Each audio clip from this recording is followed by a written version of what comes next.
You're on a path in the woods, and at the end of that path is a cabin. And in the basement of that cabin,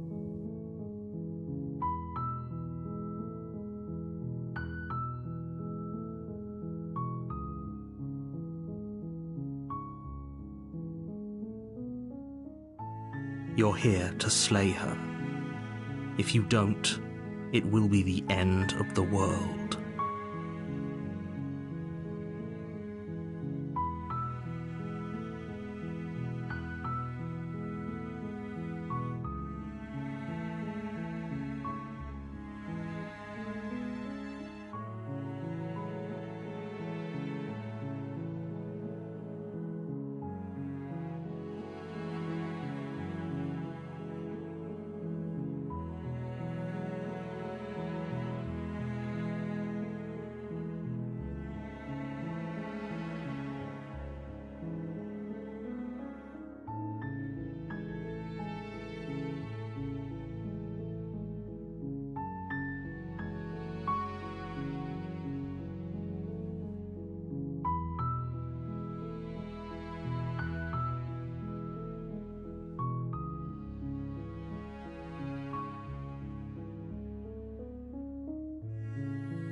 While I appreciate the mental exercise, we are running up against a bit of a ticking clock.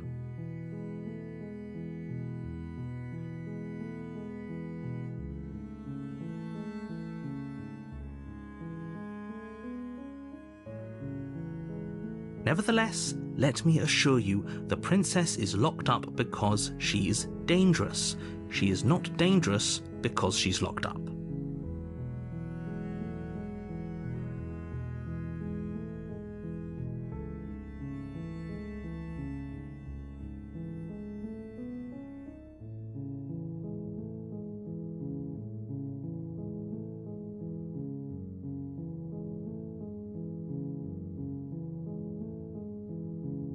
And before you decide to waste even more of our time by asking how I know that, let me suggest a more pragmatic lens through which to view this situation.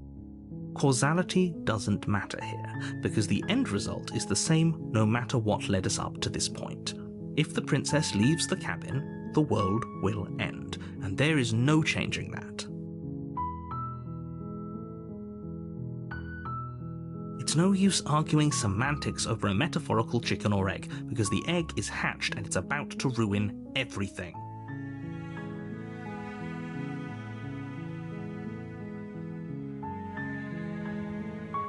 Unless, of course, you do your job and slay her.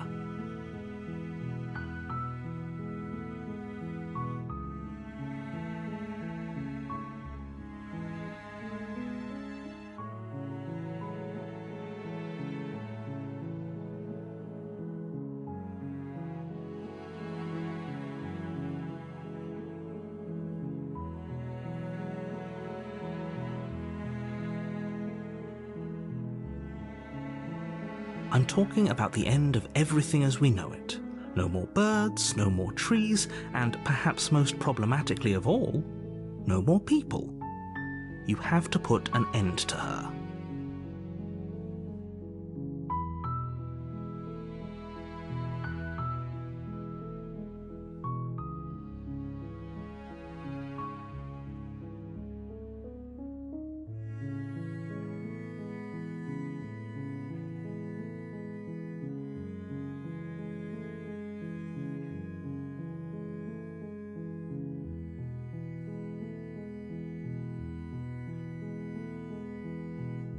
Don't linger on the specifics.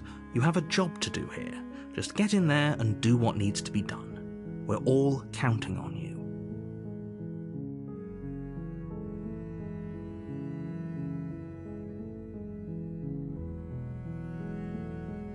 Look, you're already on the path that leads to the cabin. Why would you be here if it weren't to complete a very important task?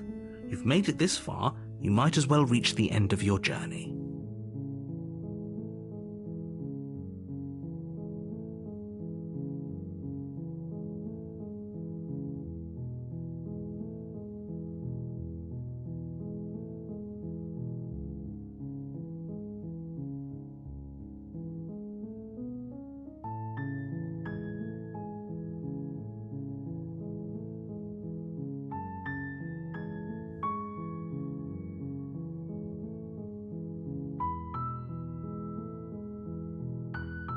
then I guess we'll just have to see what happens. But a word of warning. If you go in prepared to hear her out, she could easily trap you in her web of lies. And the more you listen to her honeyed words, the harder it'll be to pull yourself out.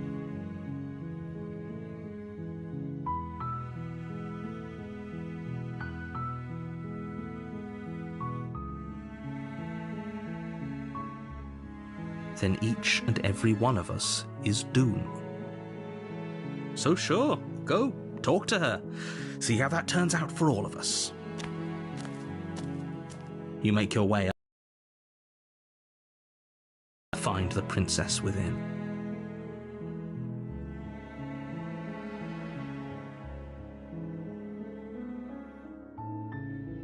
We're not going to go through with this, right? She's a princess. We're supposed to save princesses, not slay them.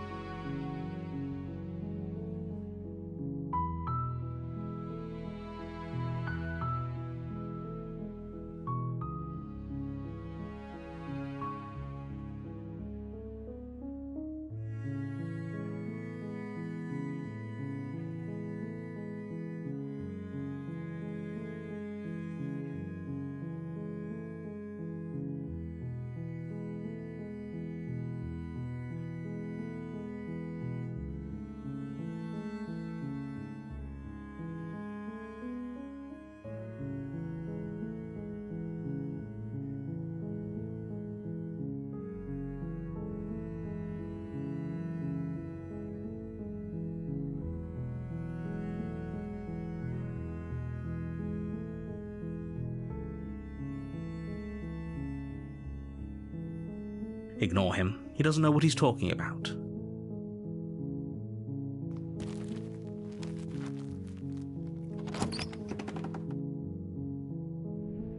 The interior of the cabin is almost entirely bare. The air is stale and musty, and the floor and walls are painted in a fine layer of dust. The only furniture of note is a plain wooden table. Perched on that table is a pristine blade. The blade is your implement. You'll need it if you want to do this right.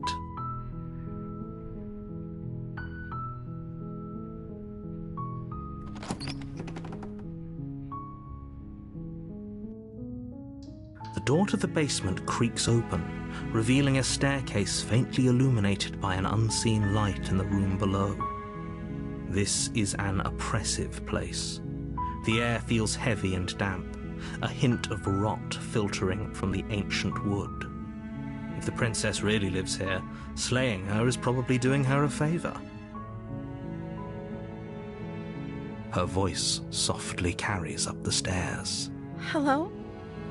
Is someone there? It's hypnotizing. It's the kind of voice you only have to hear once to remember it for the rest of your life. Don't let it fool you. It's all part of the manipulation. You're playing a dangerous game by coming here unarmed.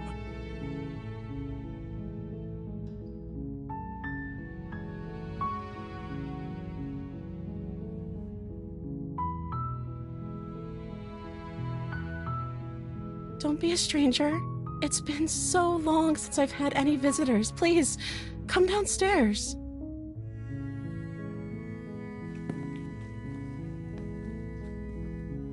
You walk down the stairs and lock eyes with the princess.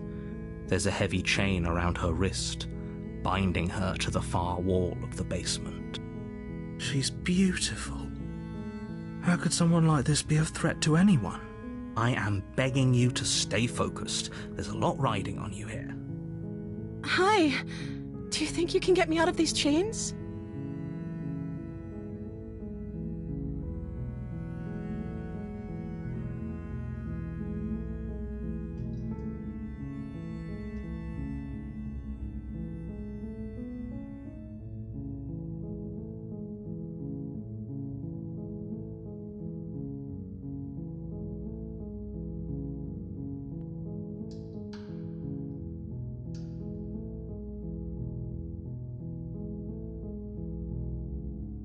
Okay.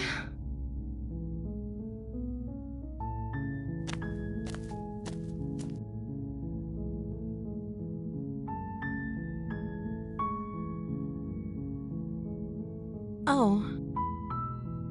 She pauses, carefully formulating her words before she responds. You can address me as Your Royal Highness. Or you can just call me Princess if Your Royal Highness is too formal. Is Princess her name or her title? What if it's both? Could you imagine being named Princess Princess?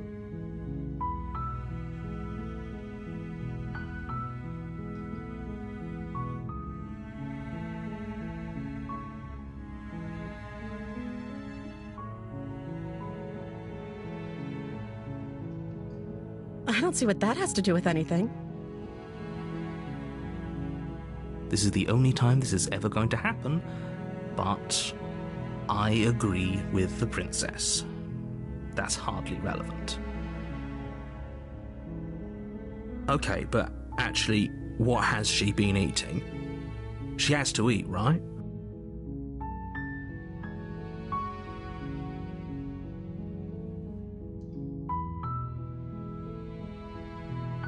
The princess hesitates before responding. She doesn't know. She's been down here too long to have any idea of what she'd do in another life. She knows what she'd do. She's just searching for whatever answer she thinks you want to hear. Are you looking for the truth, or are you looking for the right answer? Because with the dynamic we have going on here, I don't think the specifics of what I do really matter.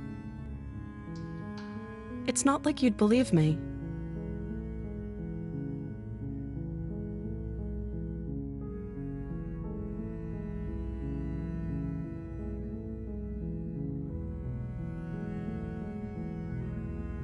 Like I said, you can call me Princess if you'd like. I'm sorry, I've been down here so long, I guess I've just forgotten. I must have a name, though. Everyone has a name. Okay, that's weird. She hadn't even thought to pick a name for herself. Hopefully you're starting to see that she can't be trusted. Go back upstairs, get the blade, and slay her before it's too late.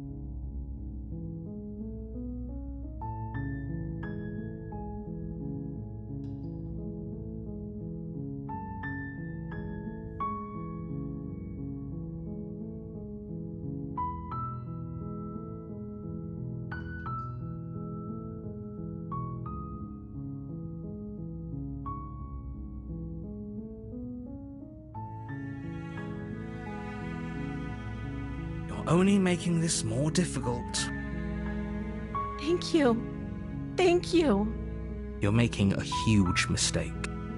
No, you're doing the right thing. You walk up to the chains binding the princess to the wall and give them a tug. They're large and heavy, far too solid for you to even imagine trying to break them apart. I'm guessing you don't have the key? Maybe it's somewhere upstairs. Doubtful. Whoever locked the princess away down here intended for her to never see the light of day. They wouldn't have just left the key to her chains somewhere in the cabin.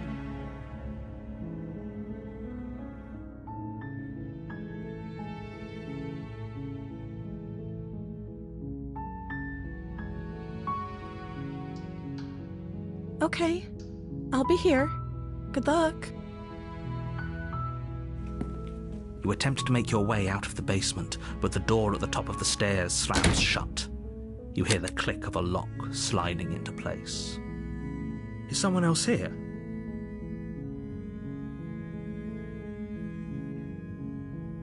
You try the door, but it's locked from the outside. Your shouts and pleas are met with silence. You're here to slay the princess, and you won't leave until the task is done. You make your way to the bottom of the stairs.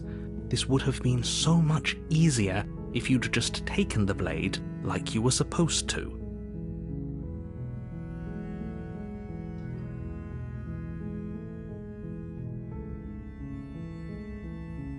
Easier for whom? Easier for everyone. Look at the mess you're in.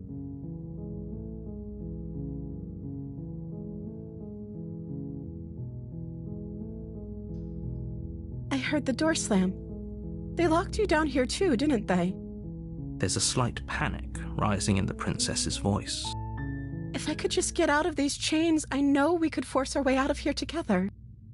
She barely hesitates before raising her arm to her mouth, her teeth tearing through her limb with the determination of a trapped wolf. As she rips her flesh from her bone, a sound comes from behind you, the clang of bouncing metal.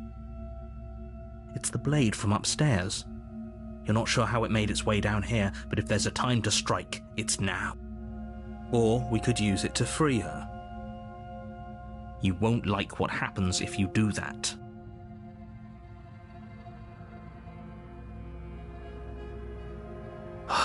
Fine. Against your better judgment, inflicted wound on the princess's arm, just above the unyielding chain binding her to this place. You cut into her flesh. The blade is sharp, and it takes little effort to crack through the bone of her arm. Her limb falls to the ground, and the heavy chains follow suit. She didn't so much as utter a sound through the whole ordeal. No, she didn't. She smiles softly as her gaze meets yours, blood from her wounded arm dripping rhythmically to the ground. How is she still smiling after everything? It's like she isn't even bothered by what just happened. Thank you. Now let's get out of here. No, we won't have any of that. The stakes are too high. You can't just let her escape into the world. No, I can't just let her escape into the world. As the princess approaches the bottom stair, your body steps forward and raises the blade. Wait, this isn't fair. You can't just do that. Watch me. What are you doing?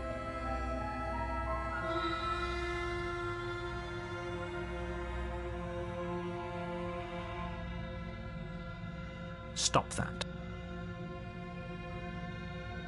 Something's come over you, hasn't it?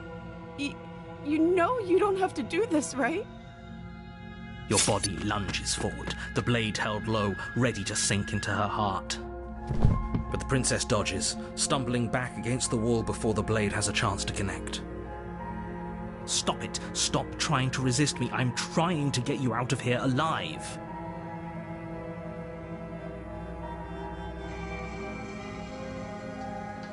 The blade. Move the blade. As your body remains frozen in stubborn resistance, the princess takes a cautious step forward. We both know this isn't you.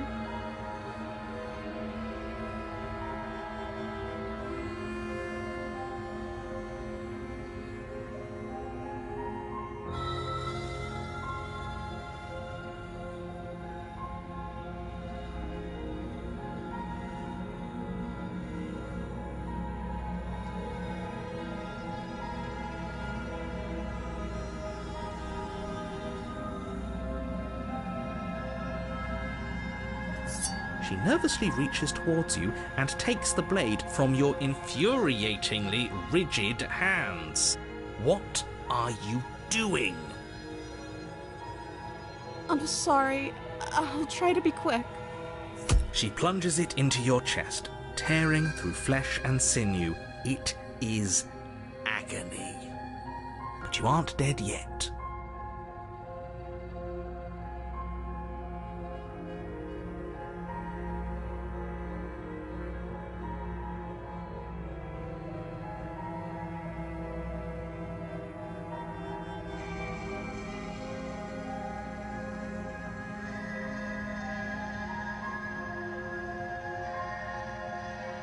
Oh no, I'm so sorry.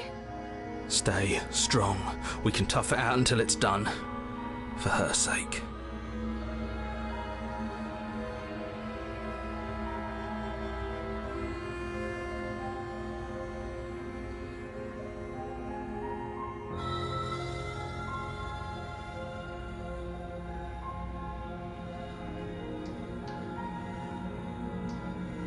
For her sake?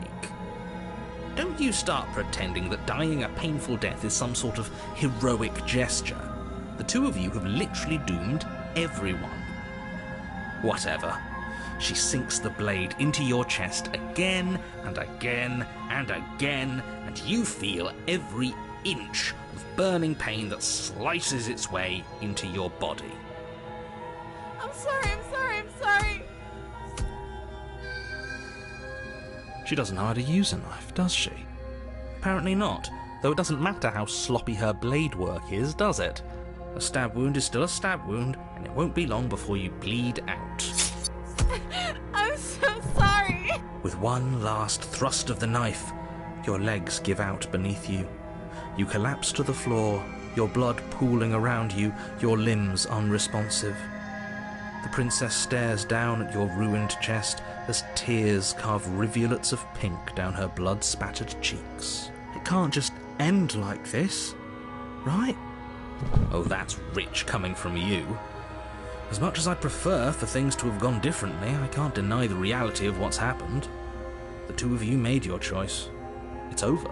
Everything goes dark, and you die.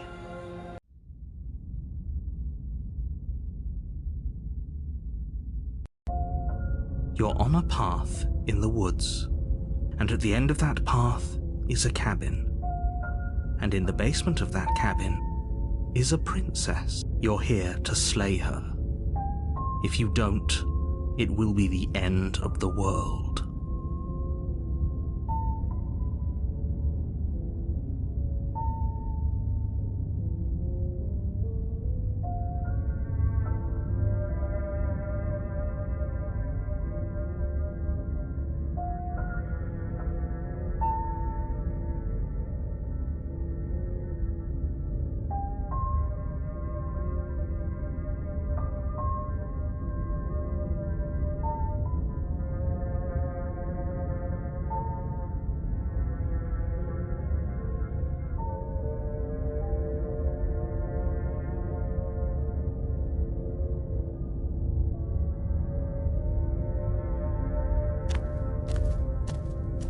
A warning before you go any further.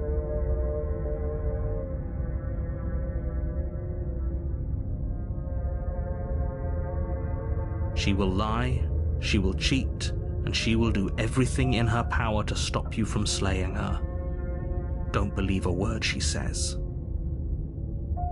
If only you knew what you did to us, you villain. Excuse me?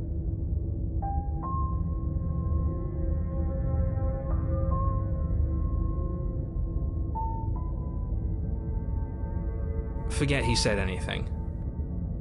But he is a villain. He made our beloved brutally take our life last time. He's trying to keep us apart, but he won't be able to withstand the power of our love. Last time? What are you talking about? I think he just likes to hear the sound of his own voice. Let's try to ignore him. I do, but I also speak from the heart. My passions are too great to be stifled. They must be expressed.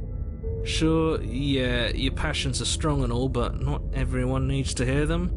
Some things are better kept quiet. Don't pay their bickering any mind. Focus on the task ahead.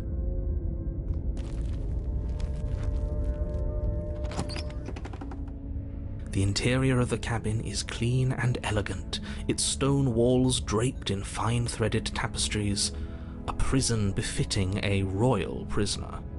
The only furniture of note is an ornate wooden table with a pristine blade perched on its edge. The blade is your implement. You'll need it if you want to do this right.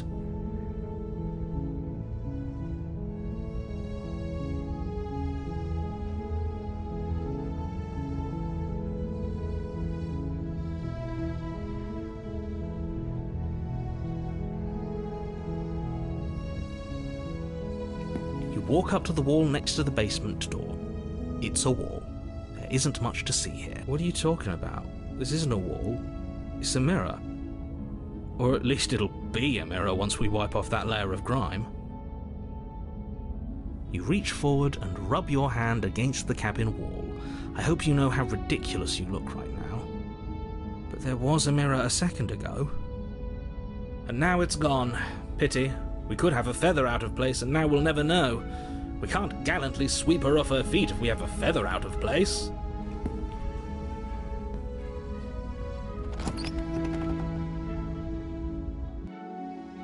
The door to the basement creaks open, revealing an intricate stairwell. Gold-trimmed carpet glimmers in the light of the torches positioned along the walls. The basement almost seems welcoming in the dim firelight.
but it's still a stone basement. If the princess lives here, slaying her is probably doing her a favor. A soft voice carries up the stairs. Hello? Is someone there? Her voice. It's somehow even more beautiful than last time. I think we're in love. Okay, I'm with you that we should be doing whatever we can to save her, but saying we're in love is a bit much, don't you think? We don't even know the princess. We can still do right by her without all this fawning. Yes, for everyone's sake, you're not in love. Just remember that her charms are all part of the manipulation.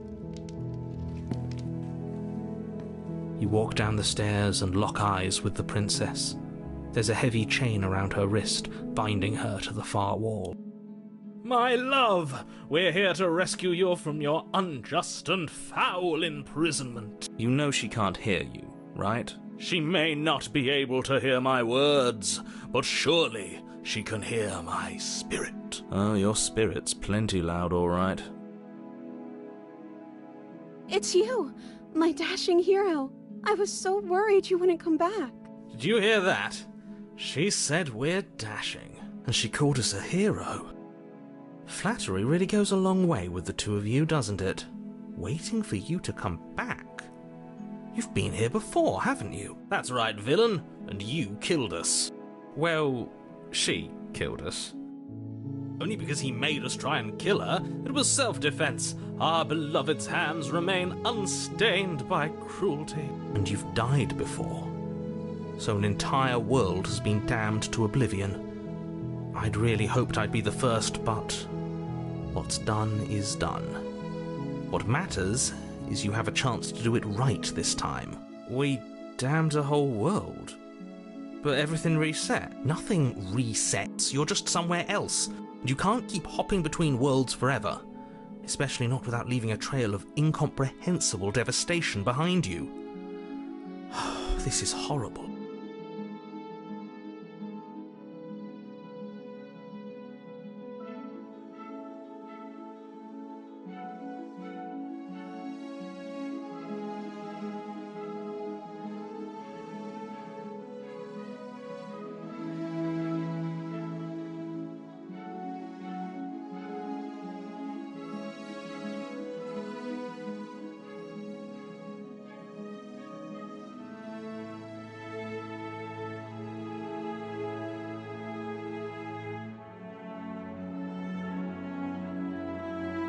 I don't know.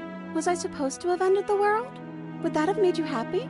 Isn't that just like our darling princess? She wants to make us happy.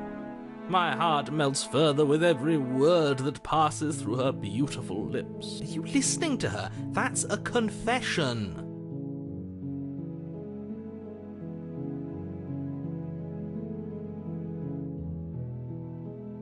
Then I didn't end the world.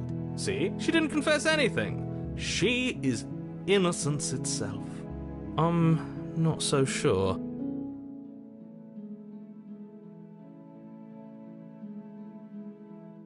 I'm sorry.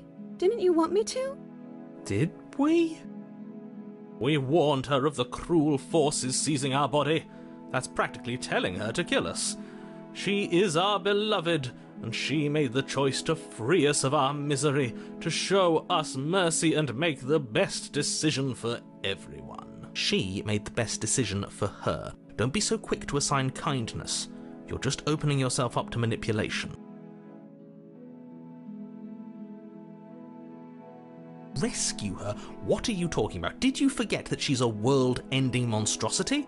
And even if you wanted to unleash her onto the world, despite the complete moral disaster that would be, you'd have to get her out of those chains. Good luck with that. Don't you see how dainty her hands are? We'll be able to slip her out with ease. No, she's a prisoner here. You can't just slip her hand through the chains. If her hand could just slip out of the chains, why hasn't she done it already? Because we've yet to present her with her freedom.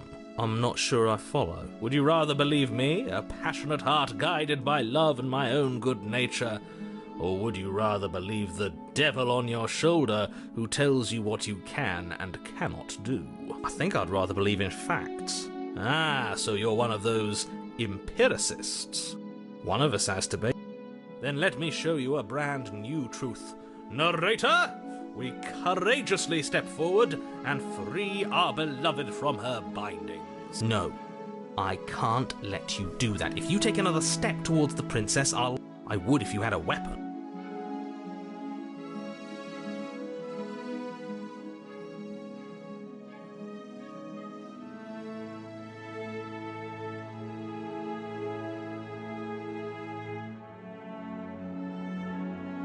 Not on my watch, villain.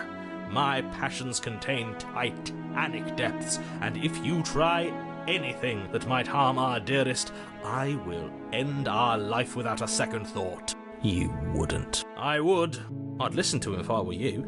He has a lot of strong feelings. And doesn't the world end if we don't stop her?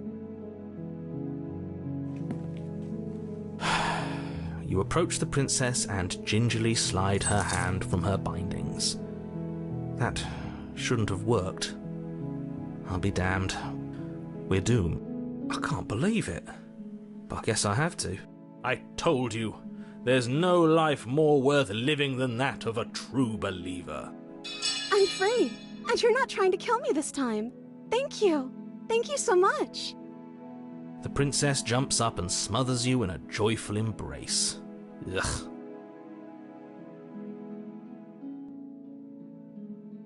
If only you had a weapon, one slip of the wrist and your pristine blade would be buried in her back and everyone out there would be saved.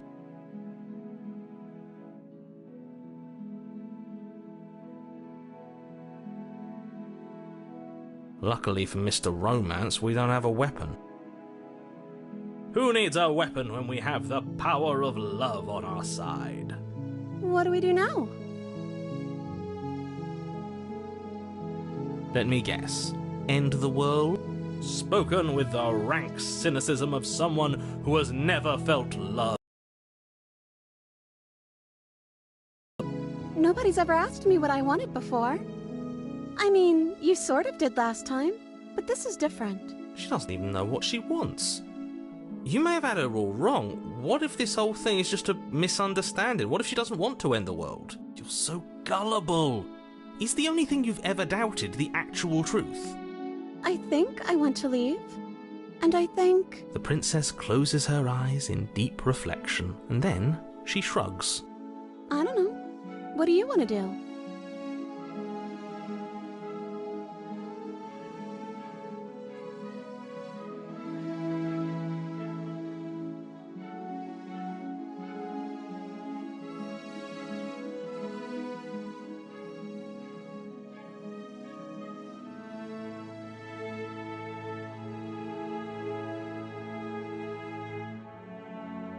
I just want to make you happy.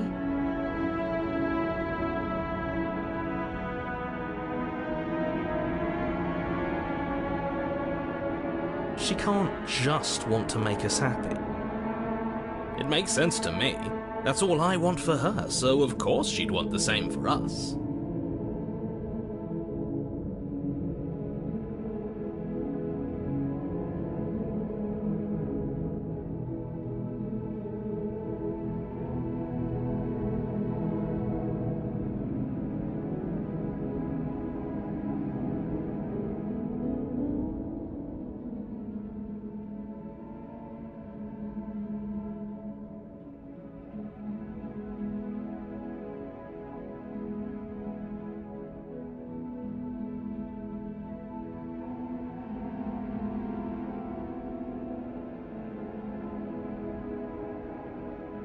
Sounds perfect. The princess takes your hand, the last hopes of the entire world slipping through your fingers as they intertwine with hers. We have each other. We don't need the world for our happy ending. I like to think that you do, actually. Look, I have my doubts, but the choice has been made and this is happening. You don't have to mope about it. I will mope about it, because moping is the only recourse you love-blind fools have left me with. You and the princess walk up the stairs hand in hand. Ugh, look at the way she's smiling at you. She doesn't have to be so happy about this. And what happens after we walk up the stairs? Let's see. Oh, isn't that interesting? The door slams in your face and the lock clicks. That's a familiar move. Did I do that last time? Then you should know that you won't be able to leave. Oh no! Did someone lock us in here? That's not fair! We're supposed to leave now. She's right. It isn't fair. But the unfairnesses of the world are no match for the strength of true love. Enough with this true love nonsense. You just met her. Of course you wouldn't understand. Our passions run deeper than anything you have ever known. Are you listening to this? You don't have to go along with the every whim of that delusional voice. I'm just along for the ride at this point.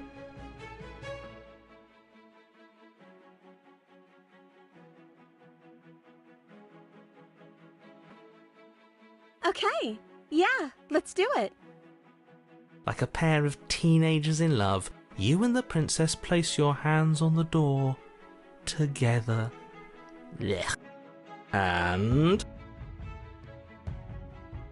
the lock clicks and the door creaks open. Are you kidding me? I told you our love was insurmountable. You and the princess make your way upstairs, and the blade, that's right, there's still a chance for you to do the right thing. Take the blade from the table and slay her before it's too late.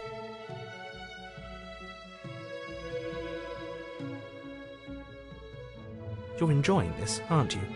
You're taking every opportunity you can to draw out the end of the world and make me suffer. I hate you. You know, if her walking out that door is really going to end the world, can't we all just stay here?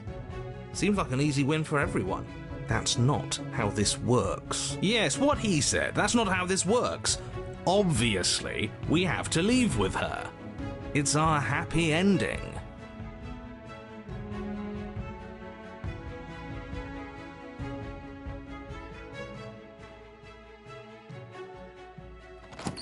Yes, I suppose you are going to do that, aren't you? You cross the room, opening the door to the cabin, and then you step outside. Our happy ending at last. We did it! What should we do now? Where did everything go? Where did he go? Oh, is he gone? I hadn't noticed. I was too busy staring deep into our beloved's eyes. I'm cold. Is being happy supposed to be so cold? She's cold. Quick, our feathers. Pluck them all and weave her a coat worthy of a princess.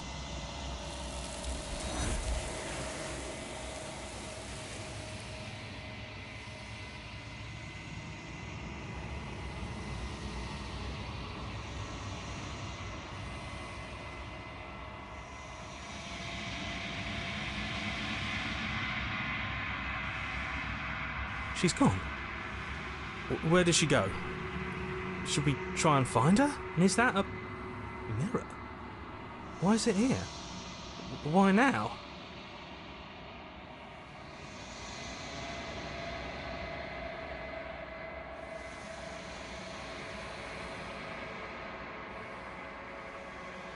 You're right. She's gone. It's just us and that awful thing. I can't believe she was taken away from us. The nerve.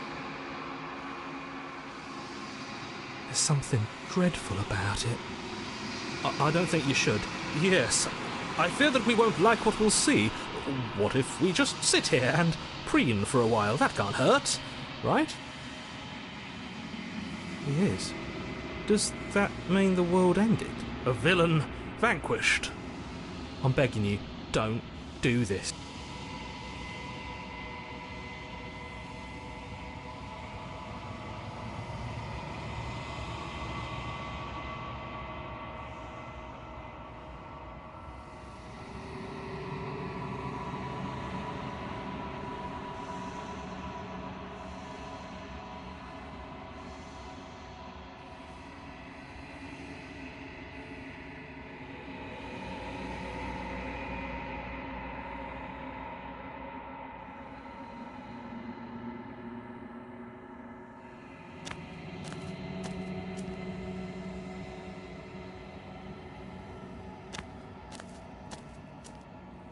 Something finds me in the long quiet and brings me the gift of a fragile vessel.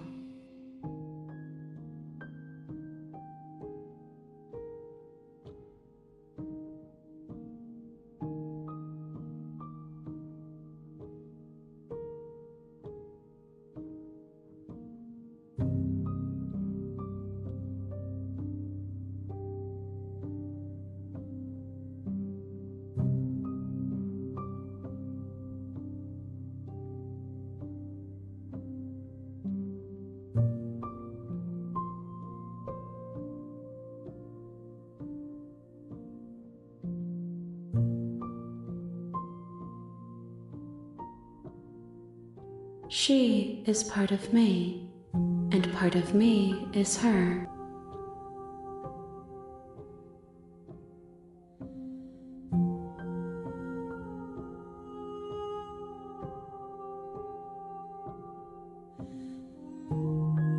You speak in circles.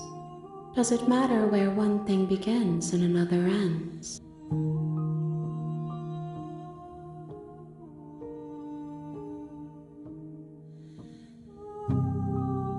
Nothing, as we are, but I know that there are worlds beyond us, and that we are meant to reach them.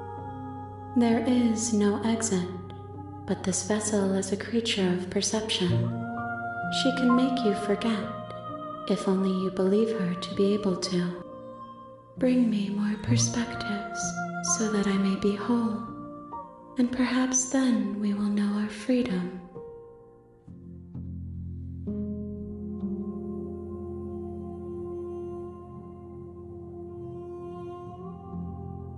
She asks that I tell you to remember her. You won't.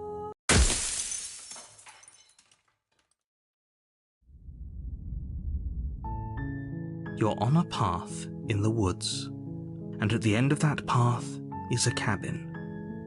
And in the basement of that cabin is a princess. You're here to slay her. If you don't, it will be the end of the world.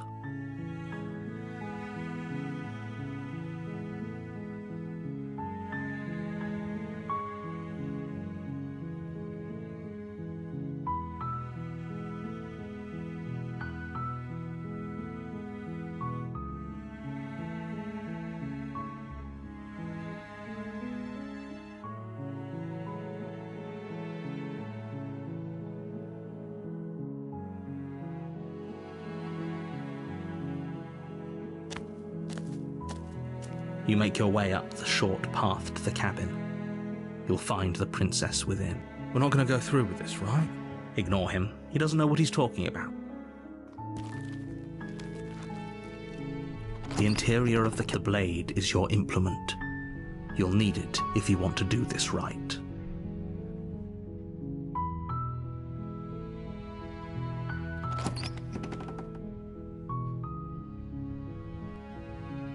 The door to the basement creaks open, revealing a staircase. Her voice. Hello? Is hypnotized. Don't let it fool. How many times do I have to tell you how dangerous letting her out of here would be before it... Wait, really? You're here to rescue me? I was starting to think I'd be stuck down here forever. Come downstairs. I want to see the face of my rescuer. You walk down the stairs and lock eyes with the princess. There's a heavy chain. She's beautiful. I am begging you to stay focused. Hi. I can't believe you're here. I've been waiting for something like this to happen forever. I hope you brought something to deal with these chains. Don't do it. If she gets out of those chains, we're all one step closer to the end.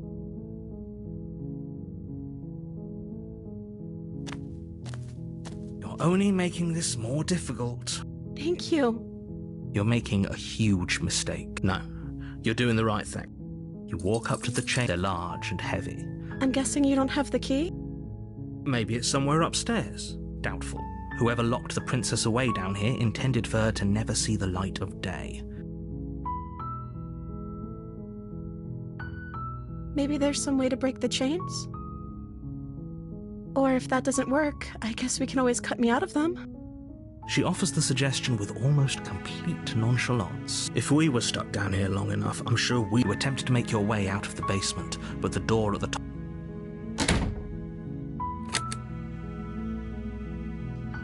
Is someone else here?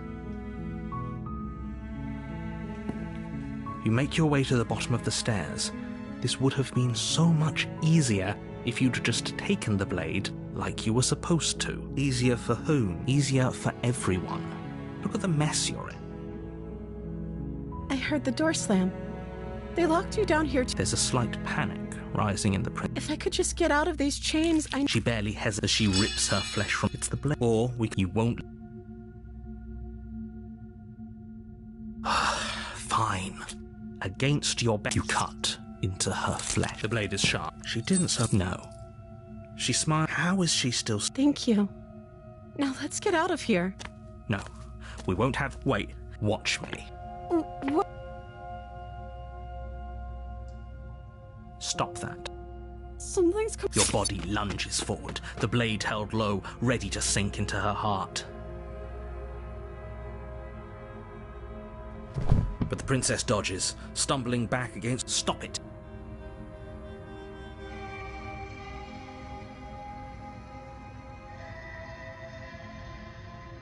Thank you. There's no getting through to you right now, is there? A betrayal of will is still a betrayal. You'll regret thinking of me as a helpless damsel. She pounces on you with the same animal ferocity she used to tear through her arm. But you have a weapon. You raise the blade, digging it under her ribs, aiming directly for the heart. It's not enough to stop her. You feel her claws in your throat, then her teeth, somehow sharp enough to pull apart your flesh and sinew with ease. You collapse to the floor, your body unresponsive as your blood pools on the ground beneath you. She stares down at your ravaged form, eyes shining in the darkness, dress stained in red as her blood and yours both seep into the fabric. If we're lucky, the wound you managed to inflict will be enough to at least delay her escape from this place. If we're very lucky, it will kill her before she can reach the outside world. It can't just end like this, right? As much as I'd prefer for things to have gone differently, I can't deny the reality of what's happened. I'm sorry, but it's over. Everything goes dark, and you die. Your Honor, you're here to slay.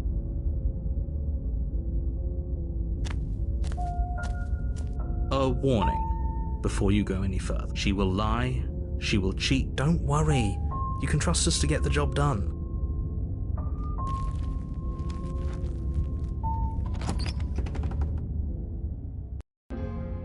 The interior of the cabin is a mess of twisted roots. The walls a chaotic weave of knotted wood that, almost as if by accident, just happened to resemble a room.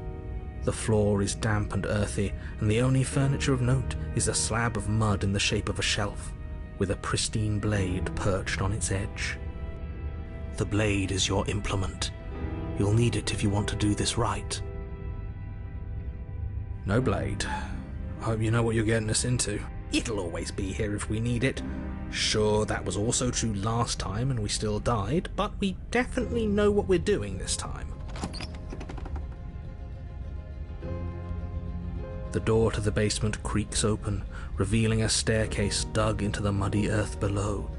The ceiling is thick with roots that hang like locks of tangled hair. The weak starlight from the cabin windows behind you can barely penetrate the gloom here, only illuminating the edges of an opening below. It shines in the darkness like some kind of massive maw waiting to swallow you up into the earth. The air smells of dirt and copper.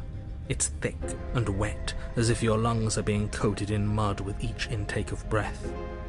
If the princess lives here, slaying her would probably be doing her a favor.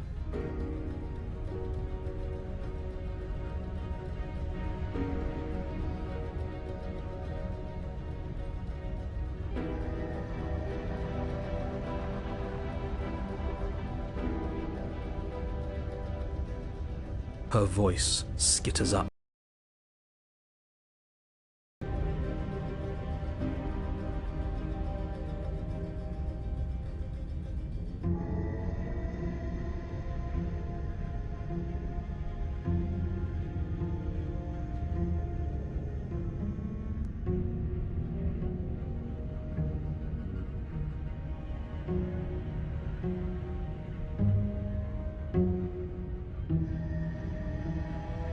Something nasty finds itself on my stairs.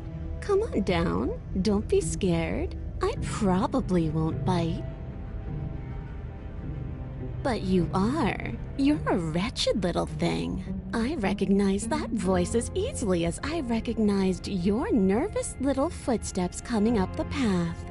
I know who you are, and I remember what you've done. She must have you confused with someone else. She seems friendly enough. Maybe we can talk our way out of this whole situation. You can't. Unless you slay her right away, she's going to break free and end the world. There's no reasoning with what she is. Look, I'm just throwing ideas out there. I like to think out loud. I'm the kind of guy who likes a discussion. Don't we want to hear what everyone has to say before making any big decisions? Do you want to hear what everyone has to say? Or do you just want to hear yourself talk? You need to stop lingering. Your task is to slay the princess, not endlessly debate about what to do with the princess. Fine, fine. You're the boss. Thank you. You descend the basement steps, entering the dark room below. You can just make out the shape of the princess in the gloom. She's huddled against the far wall, her eyes bright and glaring from amid the thick roots. And there you are, once again seeming to offer a helping hand while likely hiding the other behind your back. Fine, I'll play along for now. What do you want? She's acting like the two of you already know each other. Oh, no. You've already been here, haven't you? That's pretty sharp. How'd you figure that one out? Call it deductive reasoning. Well, you seem to be great at it. Do you remember us then? Do you remember last time? No, I don't. But you and the princess clearly have a shared reality, even if I'm not a part of it. I won't waste time fighting you on something that's clearly true. I'm just glad we could put all this behind us.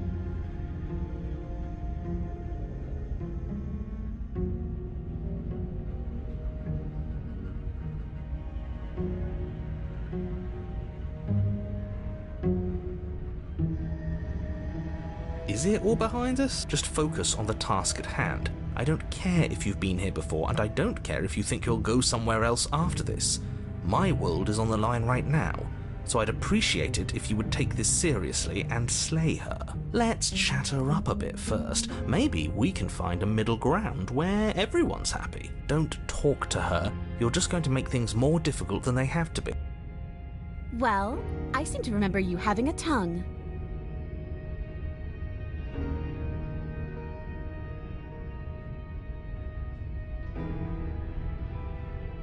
Is that a joke? Do you think a joke will charm my trust back? You'll have to try harder than that.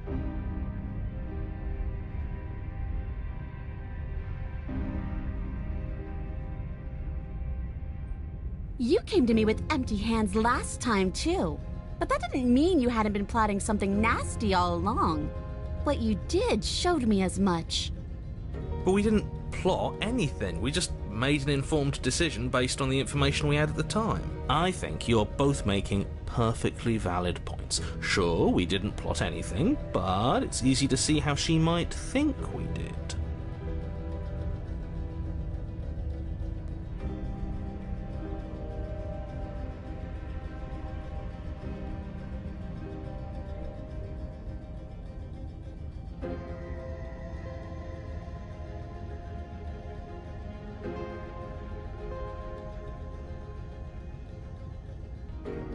Oh, of course. They're nothing to me.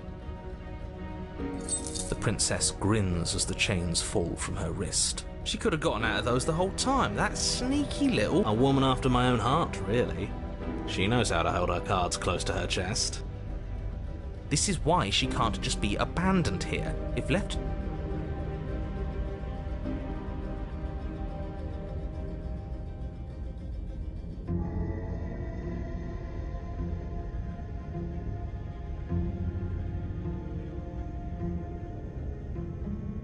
Ooh, smart. Let's apologize, get us back on the right foot. Oh, you're sorry. Isn't that nice? You're such a gracious little monster. If you're sorry, then let me out of here. Prove it.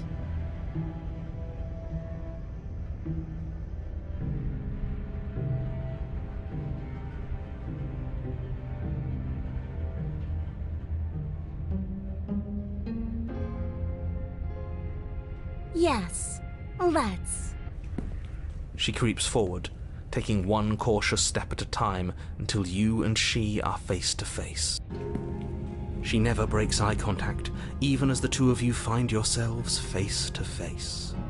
She's silent for a long moment, as if testing to see what you'll do now that she's within arm's reach. After you, darling. You're the one it lets come and go. It's best if I follow. Oh no, we can't have that. If anyone is going to turn their back on anyone else, she's going to turn her back on us. It shouldn't matter who leads and who follows. We're working together here.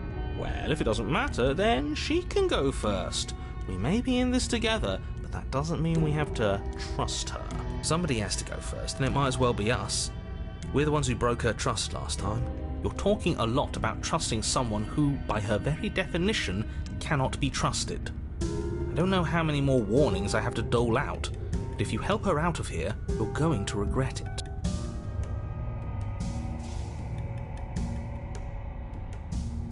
That's right, you're the one who's going first. Don't worry, I'll be right behind you watching every single thing you do.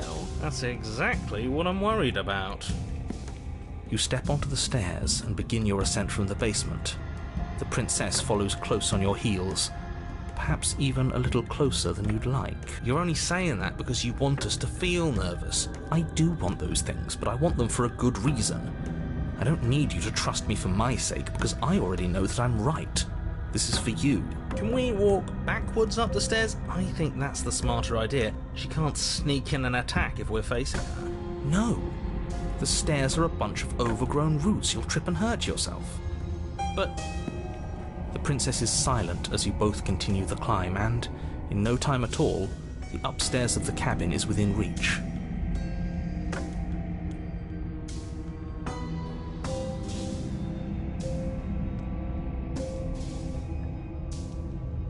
Isn't that a relief? We're fine. Nothing happened.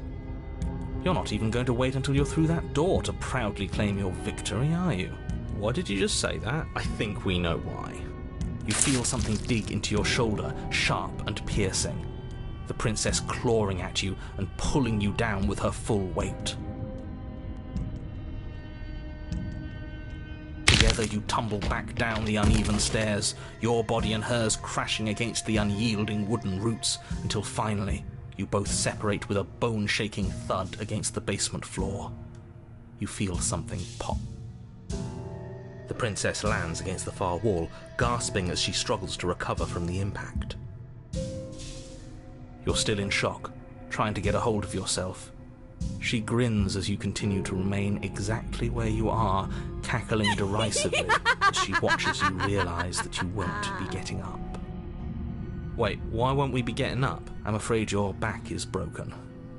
One unlucky fall is all it takes, really, and you had several. You know what? I'll say it. That sucks. I don't like having a broken back. We were going to help her. Why? Why did she do that? It's what I would have done. Have you considered not being like that? Of course not. It's what keeps us alive.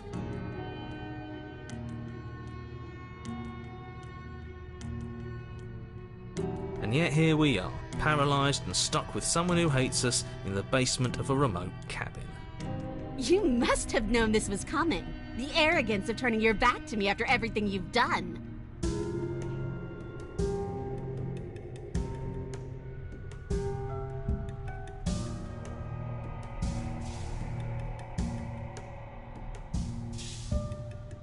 Why would I ever trust you? Your hands have spilled my blood. And knowing that, you should never have trusted me either. You should have known I would never walk hand in hand with a loathsome thing like you. By our very natures, only one of us could make it upstairs unscathed. Someone had to make the first move. Better me than you. See, this is why I wanted her to go first. I had this whole little scheme planned, where once she'd passed by the table upstairs, I'd have said, now pick up the blade and stab her in the back. And then you'd say something like, wow, that's an amazing idea that I never saw coming. Thanks for looking out for us. And then you would have done it and we wouldn't be stuck down here with a broken back. There's just one problem with that. And what's that? She was clearly planning to betray us. And if she was in front of us, she would have gotten to the blade first. Ugh, you're right, aren't you? I thought this whole thing was ironclad, but really it was doomed from the start, wasn't it? The princess's body twitches as she tries to get up. Ho ho ho! So she's got it as bad as us. Something inside me is broken. Isn't that a cruel twist of the knife? Isn't that so funny? She eyes you with intensity, silence falling between you for a long moment as her gaze travels up and down your battered form. Seems I'm not the only one, though. Wait, are we both just stuck here? Certainly seems that way. What a way to go. But look on the bright side. In all this chaos, you may have actually managed to deliver a lethal wound. The world could be saved after all. We're going to die together. Isn't that a lovely treat? I wonder how long it'll take. Maybe I'll get to watch the worms lick your bones clean. Is that really what's going to happen? Hello? Are you still there? What happens next? I think he's gone. Something strange is twisting this place out of shape. I wasn't feeling much of anything, but now I feel cold.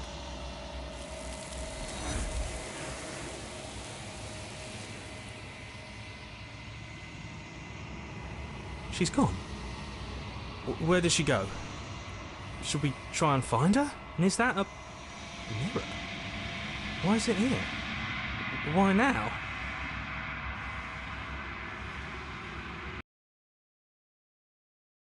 What is that supposed to mean? Whatever awful thing I felt before, it feels so much worse now. You better watch your back. You can't get rid of me that easy.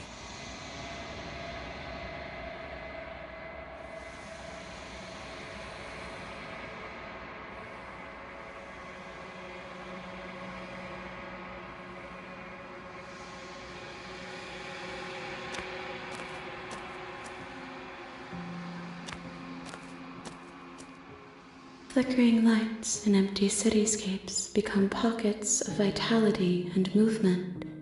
I am more than I was before. Whenever you are ready, I will wipe your slate clean once again.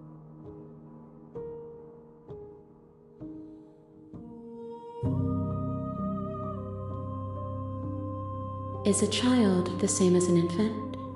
I am an unbroken pattern, but every vessel gives fresh perspectives and carves new avenues of expression. I am different, but I am the same.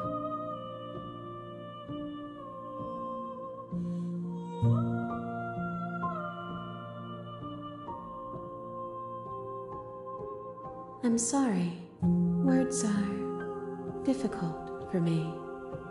They never fully weave what I wish to say. If you do not like my answers, then you need not ask me questions. The vessels you choose to bring me carry far more meaning than anything words could say in the spaces between.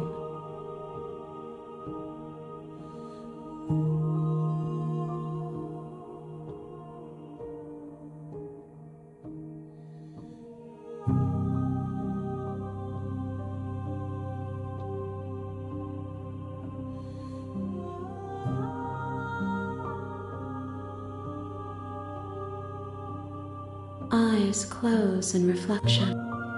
Perspectives meld together, and the breadth of my experience stretches to new corners. There are contradictions, conflicts in my nature, and there are familiarities that bind everything together. It feels correct. This is what I need to be. This is the only path forward.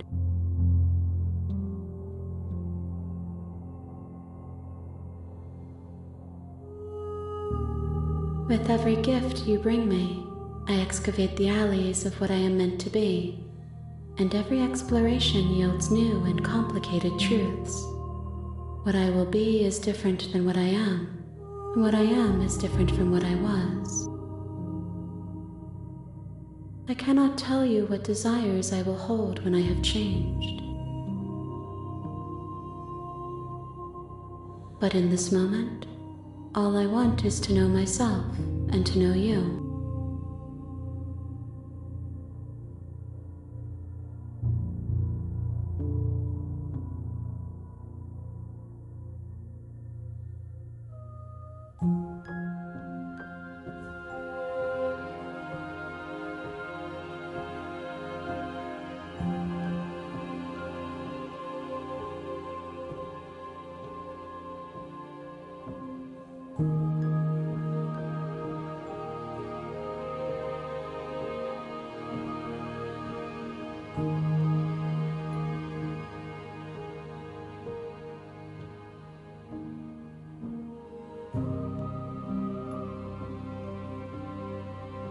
Those paths lead to worlds you've already seen, and to perspectives I have already made my own. They are useless to us now, inaccessible.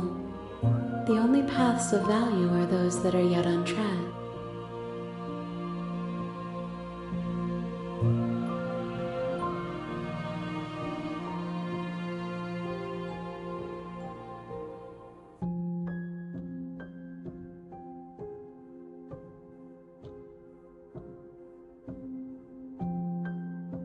Why wouldn't I be kind to you? You are the only thing I know that isn't me.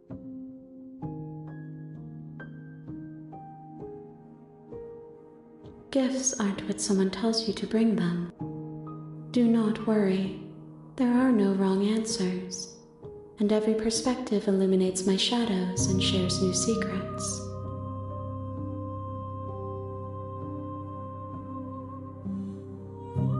This one is hope marred by bitterness and betrayal. She could see the end of the tunnel, and the door was closed on her. She will make for a righteous heart. Do not mourn her. She is finally on the other side.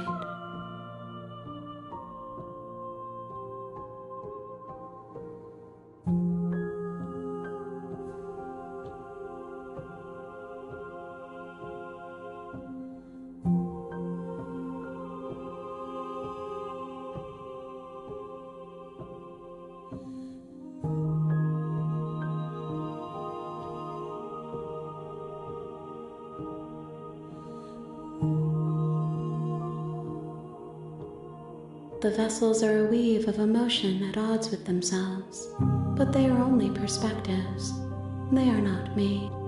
The wounds they've suffered carve texture around my heart. Without them, I would be as I was before. I would be alone and without sensation. I could not feel the joy of having you by my side, for I would not know your absence. If I am to be an ocean, you have given me enough to build a pond. My waters are shallow and murky, and I yearn for more perspective. The task of finding my vessels is your burden to carry.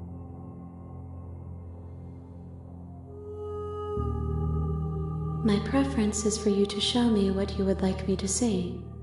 I cannot know the ways I wish to grow, for I have yet to feel them. It is you who guides me down the thin trail of perspective and memory.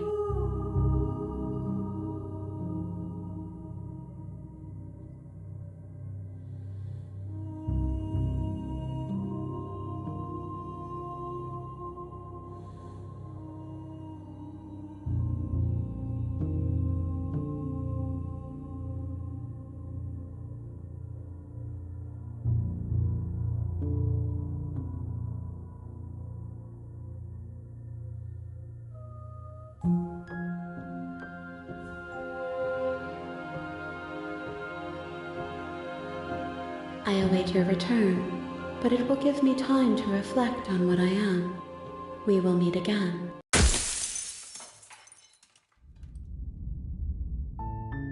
You're on a path in the woods, and at the end of that path is a cabin. And in the basement of that cabin is a princess. You're here to slay her. If you don't, it will be the end of the world. I'm talking about the end of everything as we know it. No more birds, no more trees, and perhaps most problematically of all, no more people. You have to put an end to her.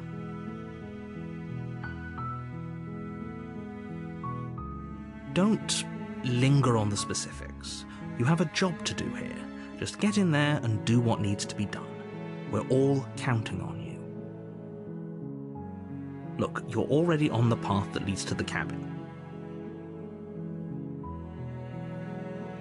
While I appreciate the mental exercise, nevertheless, and before you decide to waste even more of our causality, it's no use unless... Does it? Are you a monarchist? Is slaying a princess that much worse than slaying a fisherman or a miller or a seamstress? If anything, slaying a princess is much better than slaying a seamstress. Seamstresses contribute something of value to society.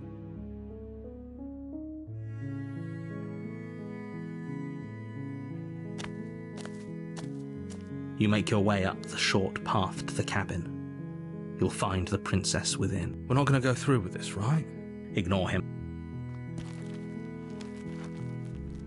The interior of the cabin is almost entirely bare. The blade is your implement.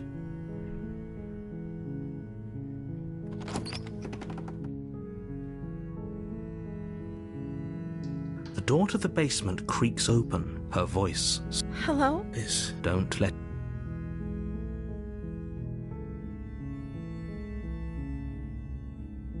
Good. You're still listening to reason. It would be better if you had a weapon, but you may still be able to do what needs to be done.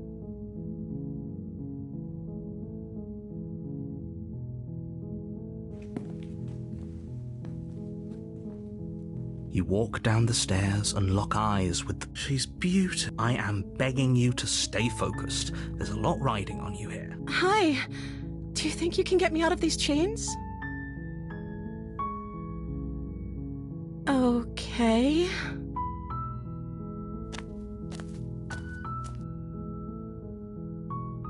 Oh. She pauses, carefully formulating her words. You can address me. Like I said, you can... I'm sorry, I've been down here. Okay, that's weird. She hadn't even...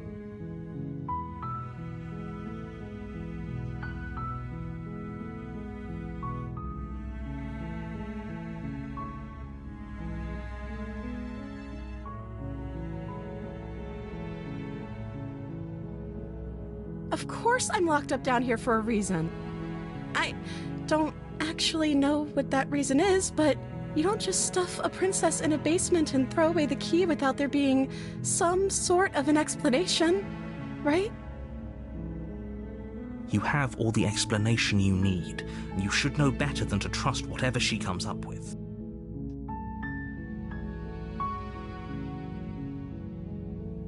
I don't see what that has to... Okay, but...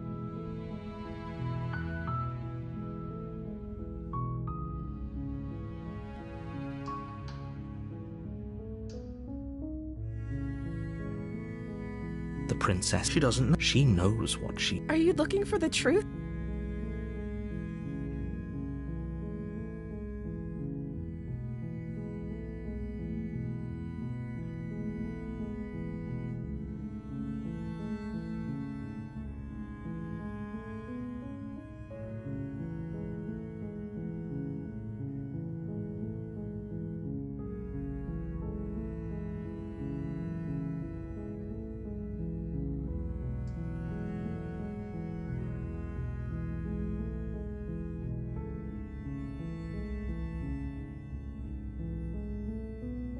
Thank you. You turn back to the stairs, intent on retrieving the blade in the cabin. Where are you going? You can't just leave me here. You'd better hope for your own sake that I don't slip these chains before you make it back down here. Slip these chains? She can't, right? She needed our help to get out of here. But do you hear the conviction in her voice? I don't think she's bluffing. She has to be bluffing, but I'd hurry if I were you.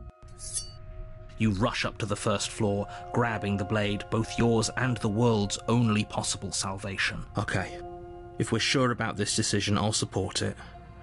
I suppose we have a world to save after all. You slowly creep down the basement stairs. It's quiet. Where the princess sat only a moment ago, there's only a severed arm, its cooling flesh still chained to the wall.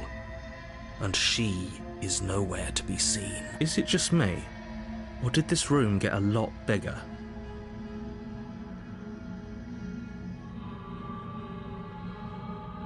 Oh, you coward! No, I don't think we can. Why don't you come closer? I have something to show you.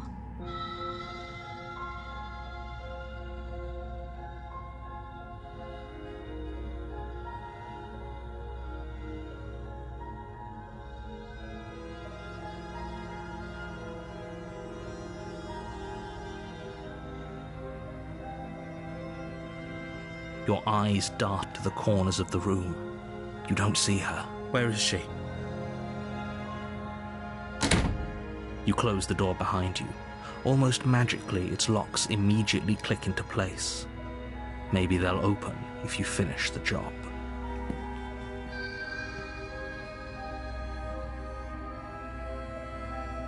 Oh, do you want to play a waiting game? I've been down here a long, long time. I'm very good at waiting. You do your best to patiently wait her out, but eventually, exhaustion starts to set in. Come on, wake up. We can't fall asleep down here.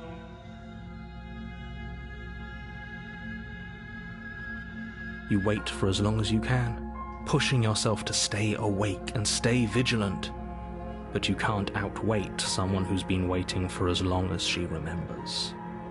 You barely even realize that you've started to drift off. Pain tears you from your sleep. The princess is upon you, ripping into your flesh, unnaturally sharp teeth and claws severing arteries and digging into organs. There's nothing to be done. You're already half gone. It can't just end like this. As much as I'd prefer for things to have gone differently, I can't deny the reality. Everything goes dark, and you die. You're here to slay her. A terrible sense of déjà vu. No, you don't have that. This is the first time either of us have been here.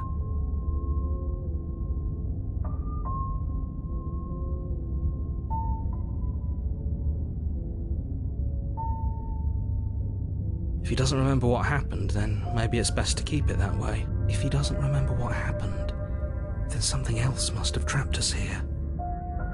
You're not trapped here. Nobody's forcing you to do anything, though the only sensible thing for you to do right now is march up to that cabin and slay the princess.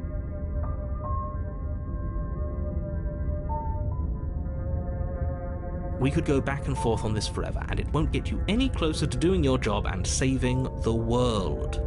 So let's just agree to disagree.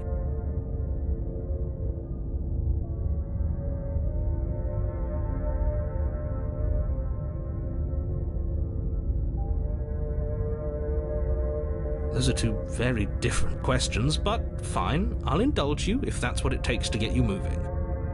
Let's say for a moment that this really is the second time you've met me, or at least a version of me. If you're back here, I'm assuming you died, which probably only happened because you didn't listen to me. We did our best with the information we were given. And yet you still died, didn't you? So, great, congratulations, you've been given another chance to actually do this right. And I believe your other question was something along the lines of, oh, what's the point of doing anything? If you're asking that, it sounds to me like you're making the rather dangerous assumption that your actions last time around didn't have any consequences.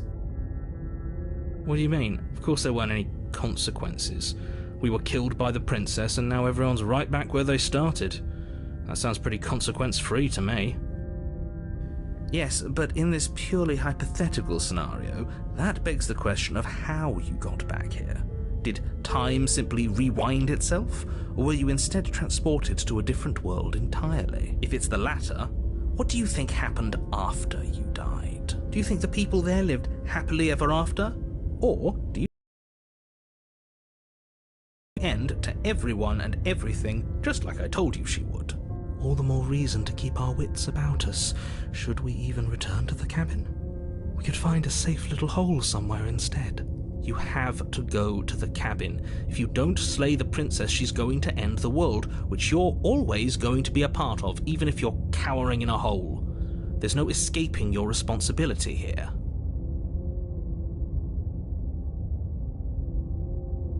Just be quick about it.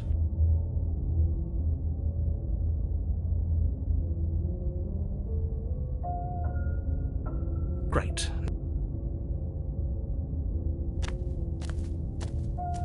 A warning before you go any further. She will lie.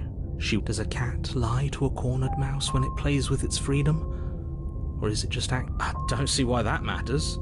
A lie's a lie, and if anything, she's the one who's cornered. She could have gotten out of there whenever she wanted to. We should trust nothing that she tells us, only what we hear and smell. That's a very roundabout way of saying that you should listen to me and take this seriously. Maybe. The interior of the cabin is ruinous and dilapidated. It feels like no one has lived here for a long time, wind rushing in through cracks and holes in the wooden walls. The only furniture of note is a termite-eaten table with a pristine blade perched on its edge. The blade is your implement. You'll need it if you want to do this right. That's because there isn't a mirror. There's a table, the blade sitting on the table, and the door to the basement. There's nothing else in here. There's definitely a mirror. There isn't. What a strange thing to lie about. Maybe he doesn't see it. Much like he hasn't seen what's already happened.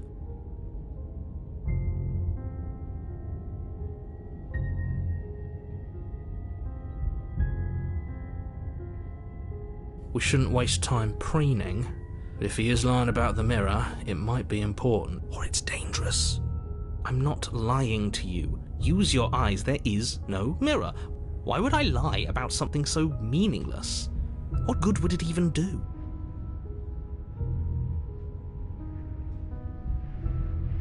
Very different. I wonder why. Maybe that's because you haven't actually been here.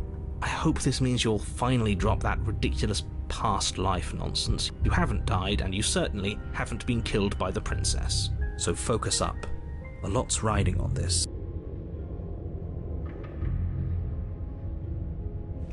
You walk up to the wall next to the basement door.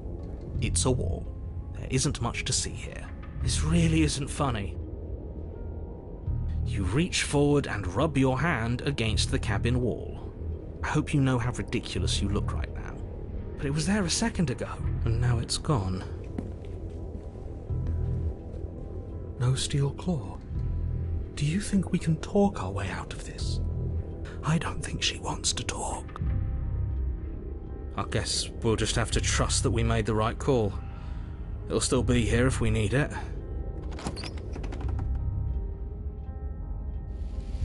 The door to the basement creaks open, revealing what's left of an old wooden staircase. It's still sturdy enough that you can make your way down in one piece, though you'll have to be mindful of holes. The air seeping up from below is oddly warm and wet, as if you're descending into a jungle. If the princess lives here, slaying her would probably be doing her a favor. She growls up the stairs. I can smell you. She sounds almost feral, impatient. Or maybe you carefully make your way down the stairs. The last step gives way to the damp earth floor of a starlit pit. The walls are obscured by an impenetrable darkness, giving the illusion that the room might stretch on forever. You brush against the wide leaves of plants that surround you on all sides, seemingly the only living things that occupy this strange underground wilderness. The jungle is pressing in on us, hiding her from view. She could be anywhere.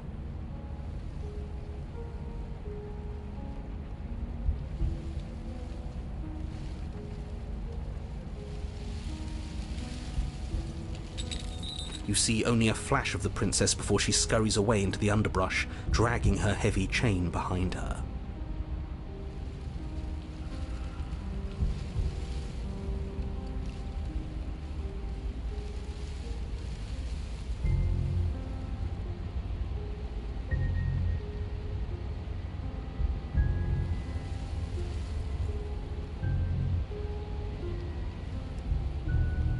Remember, she's just a princess.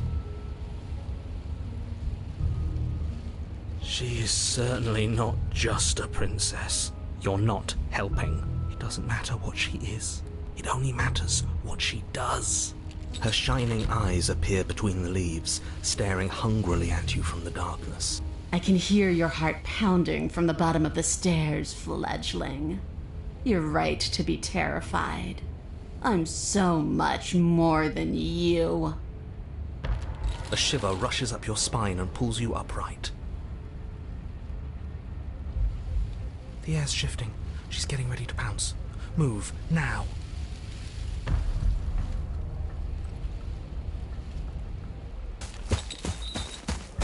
You lunge to the side, picking a direction on instinct. As you land, you're buffeted by a gust of air, disturbed by the sudden motion of a massive body. The princess. In an instant, she's pounced on the spot where you would have been, her chains rattling across the floor behind her.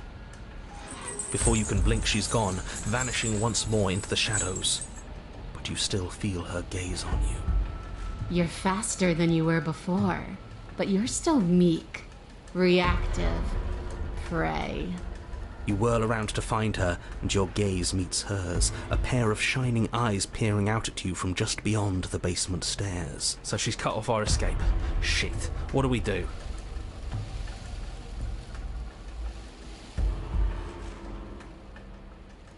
I want to swallow you whole, and I will get what I want. You have no exit. You have no hope. You live and die by my whims, and my whims alone. Don't ask her what she wants. Just run for the blade upstairs and slay her with it. Is that all the advice you have? We don't even know what she looks like. Some specifics would be very helpful. She's just a princess. Don't overthink it. She is clearly not.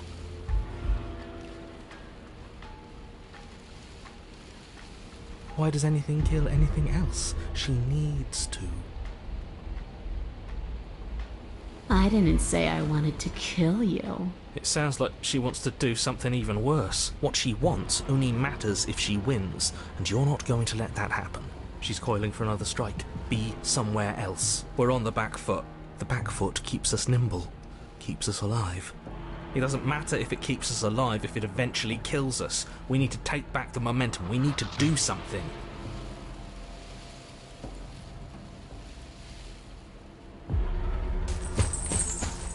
You spring from the near-picture jungle, barely moving out of the way before the princess surges past you with a speed that makes her practically unseen.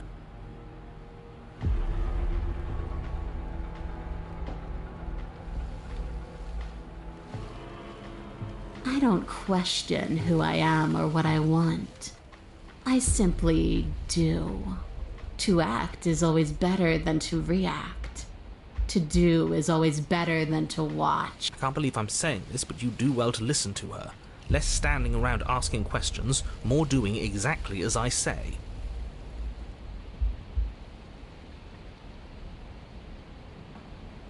If you want to see me, you should get better at seeing. She knows that her strength lies in shadows and secrets. She won't reveal herself unless she has to. A tickling sensation rises at the base of your neck. Flee! We can't keep doing this.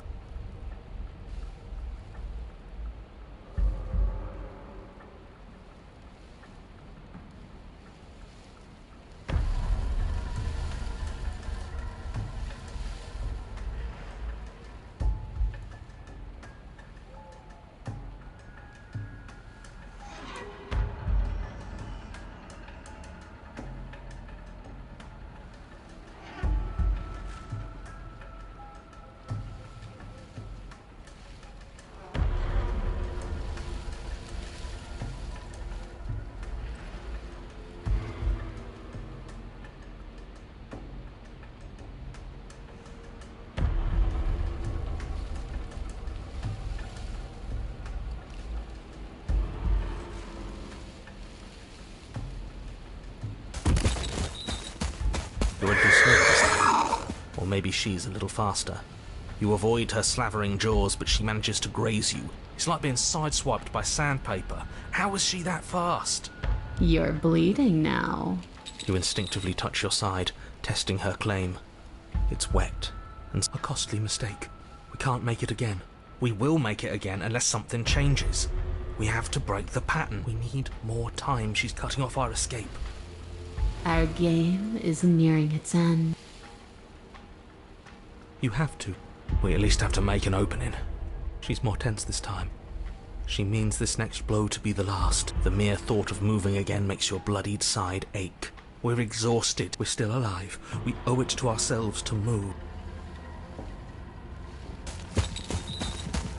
Once again, you narrowly avoid the full force of the impact, and once again you are too slow to come away unscathed.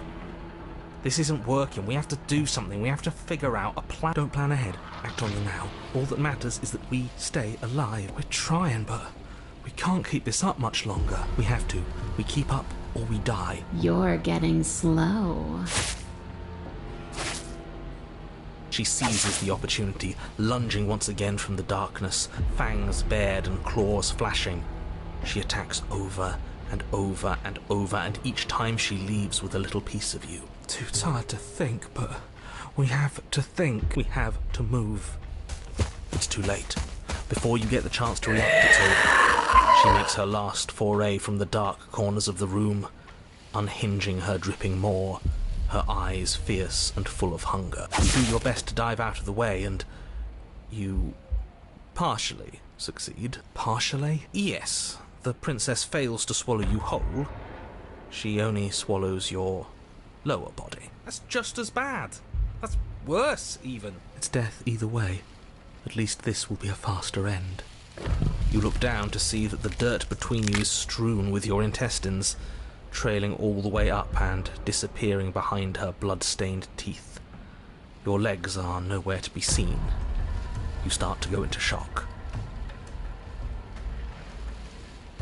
The princess, bloody saliva dripping from her lips. I didn't mean to do that. I still need to devour you. And it doesn't count if you're dead. We're not dead, we're... But you don't have time to protest her premature observation of your death, because everything goes dark, and you die. You're on a path in the woods. That didn't work. We're going in with a plan this time. We're not getting stuck in another loop, just acting on instinct. We're stuck in a big enough loop as it is. Instinct was keeping us alive. Until it wasn't. So what are we supposed to do? Great, so you've been here before. That doesn't bode well. You're not supposed to have been here before. This is supposed to be one and done.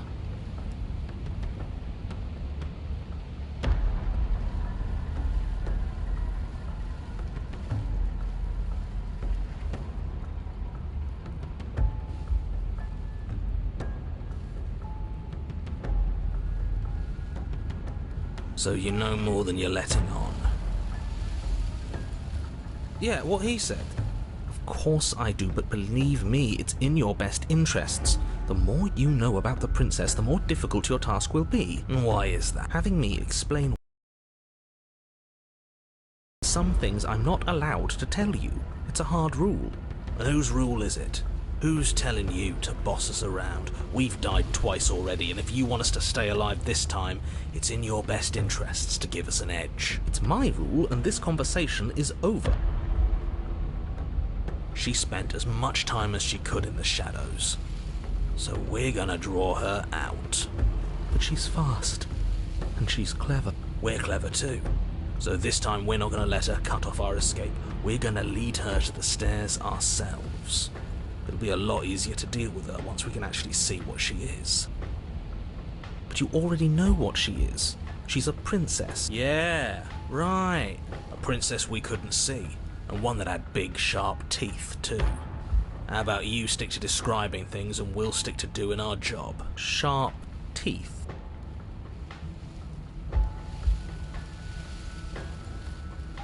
You're right. This is different, isn't it? I'm starting to lose track of things myself. Ground is ground. It doesn't matter what shape it takes. We'll adapt. If it looks different, that's because the situation has started to spiral out of everyone's control. So please, disavow yourself of the notion that you can just come back here and fix this place if you manage to make a mess before that line of thinking leaves you yet another world in ruin. Though, as evidenced by you dying twice, it's safe to assume the fates of the worlds you've left behind don't concern you very much. Consider this your last opportunity to make things right.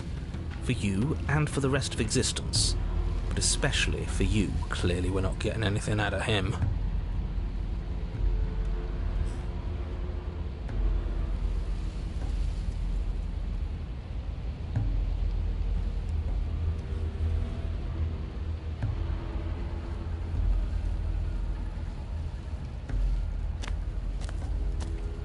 You make your way down to the cabin. Your fated confrontation awaits. You know what to do. Alright, we've been over the plan. Goad her out of the shadows, make her show herself. And what if she doesn't want to be seen? We'll figure out a way to make it happen. And if that doesn't make her any easier to fight? It will. It's always easier to fight what you can see, no matter how big or toothy she might be. The interior is dark and overgrown. Vines and brush obscure so much of the place that, had you not seen the exterior, you might not have noticed this was a cabin at all. The only furniture of note, if you could call it that, is a knotted stump, a pristine blade embedded in its exposed rings. The blade is your implement. You'll need it if you're going to do this right. Of course that damn mirror's back, and of course he's not saying anything about it. Why is it following us? What are you talking about? There is no mirror. It's just the stump and a narrow tunnel that leads to the basement. He isn't tricking us. Can you feel the wind? It's telling us there's a hole in that wall. Our eyes deceive us. Then either way, we need to investigate. Might as well get started. You really think being unarmed is best? I hope you know what you're doing. But let's not forget that it's up here if things go south. The steel claw makes us sloppy, too confident. We'll be faster without it. You step forward, approaching the small hole that leads to the basement, hesitating before you enter the princess's lair. Haven't you been paying attention? We're not hesitating. This supposed hole is blocked by that old mirror. That mirror isn't part of this place. It's seeped through from somewhere else. It, if there even is an it, is a hallucination. Like you said, you've been here twice before. Your mind was bound to start playing tricks on you eventually. It went away after we reached out to it last time. Might as well try wiping it clean again. What's the harm? You reach forward and wave your hand over the open hole leading to the basement. See? Nothing. Tricks of the eye. No one sense can be trusted on its own. You step forward into the darkness. If there were once stairs leading into the basement, there is nothing left to attest to their existence now. There is only a long tunnel of packed earth, growing more narrow as you descend. It smells of mold and decay. The damp walls leave streaks of dirt along your body as you're forced to hunch, then finally squat down on all fours in order to continue. If the princess lives here, slaying her is probably doing her a favour. As you crawl forward on hands and knees, you're met only with the sounds of ambient earth. No voice slinks confidently up the stairs. No entity threatens violence or pleads for safety. Stay quiet. Don't give her a sound.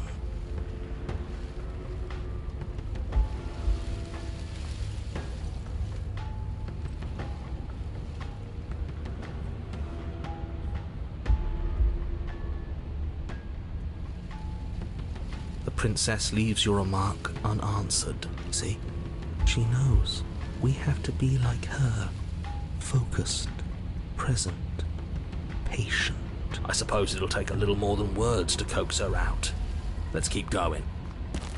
You put the voices to the back of your mind and proceed down the stairs. The basement is dark and cavernous, a gaping maw threatening to swallow you whole. There is no light here, save for what little starlight has managed to filter down the tunnel. And though you can't see the vastness of the space, you can feel it. You're exposed. Stay on your toes. We take a step into the shadows, and as soon as she moves, we jump back, make her follow. From there, we trap her in the tunnel, draw her out of the cabin, whatever it takes to get her out of her element. Then we're safe.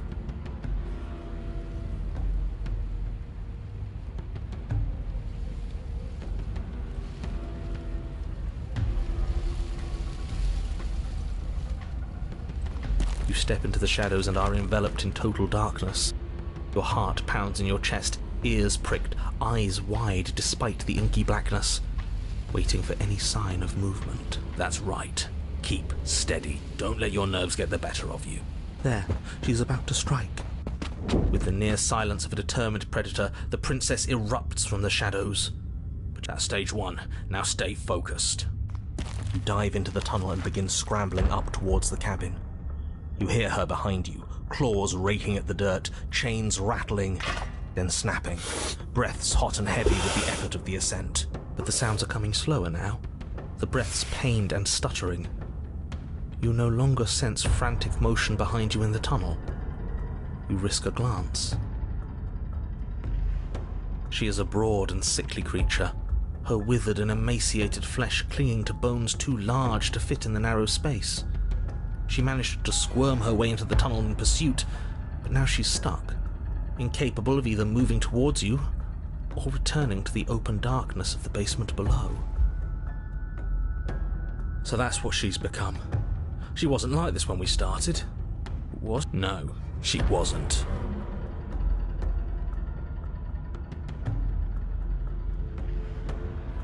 Looking at her makes me feel sad. Yeah, now that we can see her, she doesn't feel like much of a threat at all. She paws futilely at the air between you, but her shoulders are pinned in the narrow confines of the opening. She has no hope of reaching you. And she realizes this. Her arm goes limp, flopping to the dirt floor of the tunnel, and her eyes fall from yours, defeated. Her eyes look up at yours, wide, pleading. Come back, you can imagine them saying. Don't leave me here. But you shouldn't listen to the sad eyes of a vanquished enemy.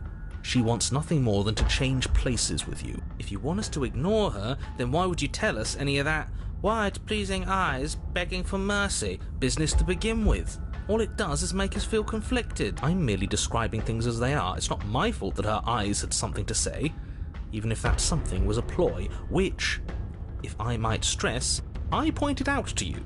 What should we do about her anyway? Can she still end the world like this? She hurts.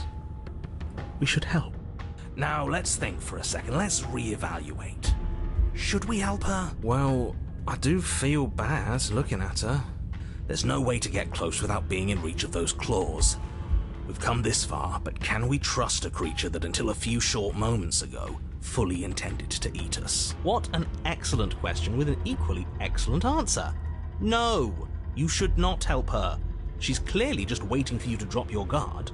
And beyond that, you do well to remember that she poses a threat to reality itself. She is stuck, and you abandoned a perfectly usable weapon right behind you. How about you turn around, get the blade, and end this once and for all? What are you doing? We could all just turn around and be done. What's your game? You and I both know there's no game. He's made a bad choice. As you draw near, she readies her claws, raising them to strike. Don't flinch. Show her our resolve. You reach forward, offering the princess your hand. How ridiculous. She was about to kill you. Do you really think getting stuck in a tunnel for less than a minute has fundamentally changed her? Yes. She's a victim of her own nature, just like we are. If all she wanted was to kill us, she'd have kept trying. But she's hesitating, isn't she? Yes, she is. Her eyes shift from faux ferocity to confusion to a gentle sadness. She lowers her claw and places it in your hand. Ugh. Do you think we can pull her out of there? We have to try. It's a bad death being stuck in place. And what if it doesn't work? What if we can't trust her? We have to trust someone else eventually. It's either him or her. And I know you don't trust him. I don't even trust the rest of you. But that doesn't mean we have to go around pulling bloodthirsty monsters out of perfectly good traps. But we haven't seen what happens if we help her. Doesn't that mean it's worth exploring? I can't argue with that. All right, let's see what happens. Maybe we'll finally get some answers. You tug, but the princess remains stuck. What a shame that the bones of her massive form are too large to fit through the narrow tunnel. Keep pulling. All he has are empty words. He can't undermine us if we don't listen. You are all infuriating to work with. But fine, you continue to pull on the princess's arm and she starts to budge. She pushes with her back legs, clawing at the earth, a burst of strength aiding your efforts. The dirt and stone start to crumble around her. That's the spirit. Keep going. Yes, quickly, before the whole tunnel comes down on top of us. Yes, wouldn't that be an interesting development? What if the very nature of this tunnel was such that you were incapable of leaving safely with the princess? How devious. Does it collapse? Yes, it does. As you pull the princess free, the tunnel around you does exactly what you thought it might do. It falls apart. Trapped. No, we have to get out. We have to get out. It's too late to scramble for freedom now, little voice. You didn't think just pulling her out of there would be consequence-free, did you? Well, the ceiling collapses, heavy stones tumbling down on top of you and the princess, and I don't believe it. Let me guess. Everything goes dark, and we die. No, not yet. You open your eyes to see the princess, her body stretched over yours, her face wincing as she shields you from the heavy rocks and debris. There is space enough for you to move, at least for now. I'll be damned. So there's more to her after all. The pack is always stronger than the lone hunter. We save her, she saves us. She understands. Well, you can't keep saving each other forever. Her arms are already starting to give out, and there's a whole mountain of earth on top of her, just waiting to bury you both. We can always dig. Both of us. It beats suffocating to death down here in the dark. Then let's do it. You and the princess dig through the loose earth of the collapsed tunnel together. How sweet. But it seems the harder you try to claw your way forward, the denser the path becomes. All of this effort, and for what? A chance to end the world? I hope you fail. His words are nothing. Pay attention to what you feel and see. It doesn't matter if you ignore me, because I'm just telling you what's happening, and what's happening is that you and the princess are getting tired, and your mouths are full of dirt, and it's getting harder to breathe. Harder to breathe is still breathing. Well, either way, the two of you are miserable. I don't know, I feel like we're forming a bond with her. Can't be all that bad if we're bonding. She's not capable of bonding. Need I remind you that as soon as she saw you, she tried to eat you?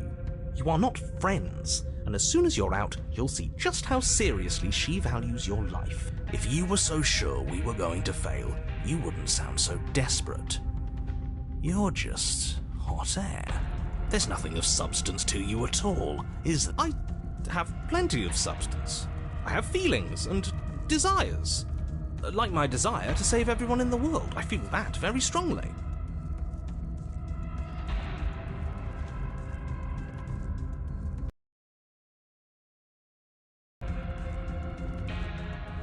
Do you smell it? Fresh air. With one final massive heave of her body, the princess pushes her way out of the tunnel, leaving you behind, the quickly collapsing space you once shared.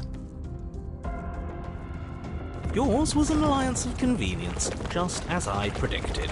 She has left you to die, buried and alone. You are unbelievably petty. Oh, my pettiness is nothing compared to yours. You were delighting in my suffering and the damnation of the entire world just moments ago. She hasn't left. She's coming back. Don't you hear her? No, she isn't. She's... How many times do you have to be wrong before you stop talking? The princess stares down at you from the opening. Before the tunnel can finish sealing itself, she cranes her elongated neck and gently plucks you from the earth. She carries you across the half-collapsed ruin that was a cabin, carefully setting you down by the door. If there were to be a record, let it show that I tried. I really, really tried. But there won't be a record, will there? You open the door, the two of you stepping out into the fresh air, and collapsing together onto the dewy grass of the outside world. Ha! We're outside, and there's ground beneath our feet. I don't see any oblivion. Admit it. There never was an end of the world coming, was there?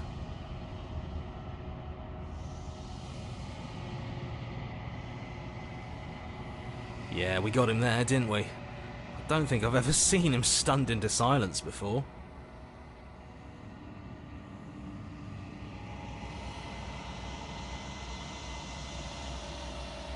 Can't you feel the hole where he was?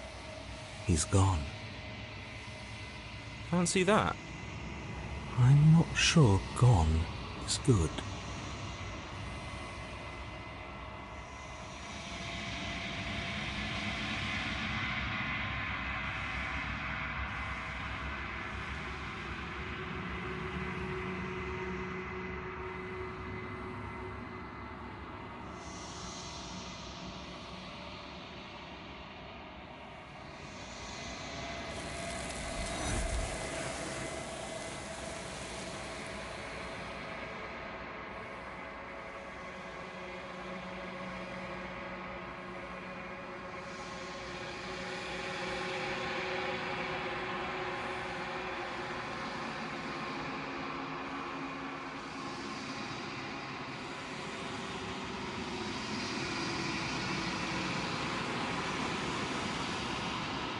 She's gone. Where did she go? Should we try and find her? And there's that mirror again. Why is it here? What?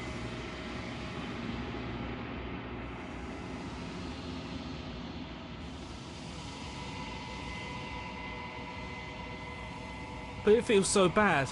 Like looking into it right now is going to be the end of everything. That thing reeks of death. You're right. Part of me wants the truth, but something stronger is holding me back. Fear.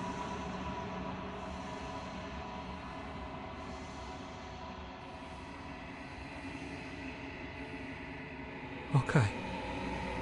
If you say so, we'll trust you. I'd like to be somewhere nice. Feels too good to be true.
I am a growing chorus of contradiction, a mass of tides ebbing and flowing all at once in more directions than my attention can bear to hold.